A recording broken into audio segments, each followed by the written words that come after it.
नमस्कार। कल भाजपा की केंद्र सरकार ने सीए लागू करने का नोटिफिकेशन जारी किया है।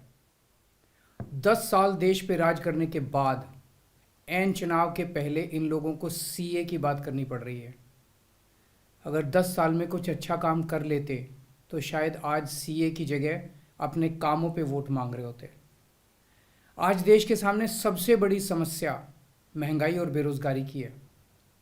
किसी को भी घर चलाना मुश्किल हो रहा है, इतनी ज़्यादा महंगाई हो गई है, कमर तोड़ महंगाई हो रही है। उधर हमारे युवा दर दर की ठोकरें खा रहे हैं रोज़गार के लिए, उनके ऊपर डंडे लाठियां बरसाई जा रही हैं। ऐसे में सरकार बेरोजगारी और महंगाई का समाधान ढूंढने की बजाय सीए की बात कर रही है, तो ये बड़े दुख की बात है। ये सीए आखिर है क्या? बीजेपी की केंद्र सरकार का कहना है कि 3 देश, बांग्लादेश, पाकिस्तान और अफगानिस्तान, इन 3 देशों के अल्पसंख्यक जो हैं वो अगर भारत की नागरिकता लेना चाहें तो उन्हें भारत की नागरिकता दे दी जाएगी। इसका मतलब बड़ी संख्या में यहाँ से अल्पसंख्यकों को हमारे देश में लाया जाएगा, उनको रोज़गार दिए जाएंगे, उनके लिए घर बनाए जाएंगे, उनको यहाँ बसाया जाएगा। अजीब बात है ना। बीजेपी की केंद्र सरकार से हमारे बच्चों को रोजगार दिए नहीं जा रहे, पाकिस्तान से लोगों को लाके उनके बच्चों को रोजगार देना चाहते हैं।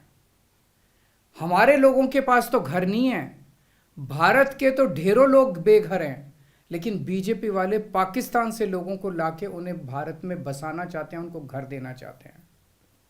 हमारे रोजगार उनके बच्चों को देना चाहते हैं, हमारे हक के घर उनमें पाकिस्तानियों को बसाना चाहते हैं।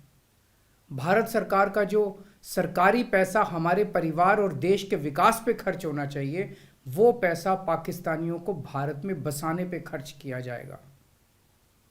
इन 3 देशों में लगभग 2.5 से 3 करोड़ अल्पसंख्यक हैं। ये तीनों बहुत गरीब देश हैं। जैसे ही भारत के दरवाजे खुलेंगे, इन 3 देशों से भारी भीड़ हमारे भारत में आ जाएगी। अगर इन 2.5-3 करोड़ में से 1.5 करोड़ लोग भी भारत आ गए तो कौन देगा इनको रोजगार? कहाँ बसाओगे इनको? बीजेपी वाले अपने घर में बसाएंगे क्या इनको? इनके अपने घर में रखेंगे क्या इनको? बीजेपी वाले देंगे क्या इनको रोजगार? कौन देगा इनको रोजगार? तो प्रश्न उठता है कि बीजेपी ऐसा क्यों कर रही है। कई लोगों से मैंने बात की, कुछ लोगों का कहना है कि ये पूरा का पूरा खेल वोट बैंक बनाने की गंदी राजनीति है। इन तीनों देशों से 1.5-2 करोड़ लोगों को अगर भारत ले आया गया और उनको चुन चुन के इस तरह से देश के अलग अलग भागों में बसाया गया, जिससे जहां जहां बीजेपी के वोट कम हैं वहां झुग्गियां डाल के अगर इन लोगों को वहां बसाया गया तो वहां बीजेपी का एक पक्का वोट बैंक तैयार हो जाएगा, बीजेपी के वोट बढ़ जाएंगे।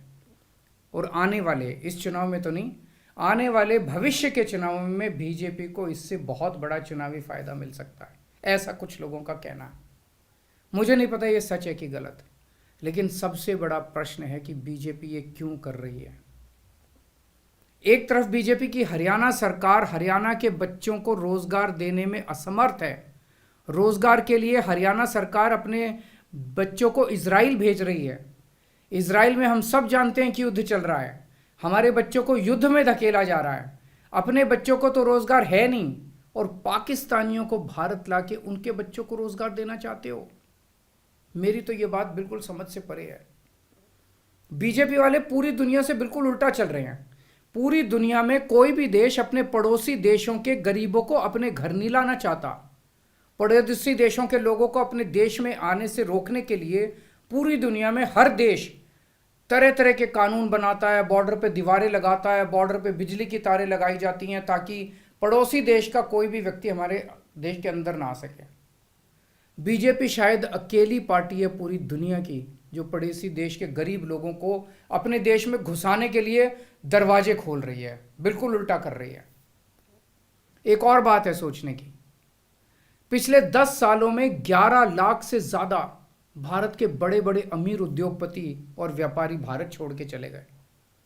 ये लोग भारत में फैक्ट्री चलाया करते थे, इंडस्ट्री चलाया करते थे, बड़े बड़े व्यापार किया करते थे, लाखों लोगों को नौकरी देते थे, रोजगार देते थे। ये बीजेपी की गलत नीतियों और उनके अत्याचार से तंग आके भारत छोड़ के चले गए। अगर बीजेपी को लाना ही है तो इन लोगों को वापस भारत लेके आओ ना, जो भारत छोड़ के चले गए। ये भारत आएंगे, इनके पास पैसा है, भारत में इन्वेस्ट करेंगे, नई नई फैक्ट्रियां खोलेंगे, नए नए व्यापार खोलेंगे, अपने बच्चों को रोजगार मिलेगा। ये क्या बदतमीजी है कि बांग्लादेश के, पाकिस्तान के और अफगानिस्तान के लोगों को हमारे देश में लाके बसाएंगे और उनको हमारे बच्चों के हक के रोजगार उनको देंगे। ये लोग कह रहे हैं कि 2014 के पहले आए हुए घुसपैठियों को इन नागरिकता दी जाएगी। ऐसा नहीं है, ये तो शुरुआत है। एक बार ये सिलसिला चालू हो गया, एक बार दरवाजे खुल गए तो फिर बहुत बड़ी संख्या में पाकिस्तानी और बांग्लादेश से लोग भारत में आने लगेंगे। आज बीजेपी कह रही है 2014 के पहले आए हुए लोगों को ही नागरिकता दी जाएगी।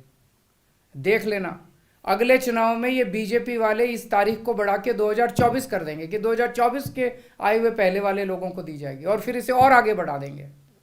मोटी मोटी बात यह है कि पाकिस्तानियों और बांग्लादेशियों के लिए भारी संख्या में भारत आने के लिए बीजेपी सरकार ने दरवाजे खोल दिए।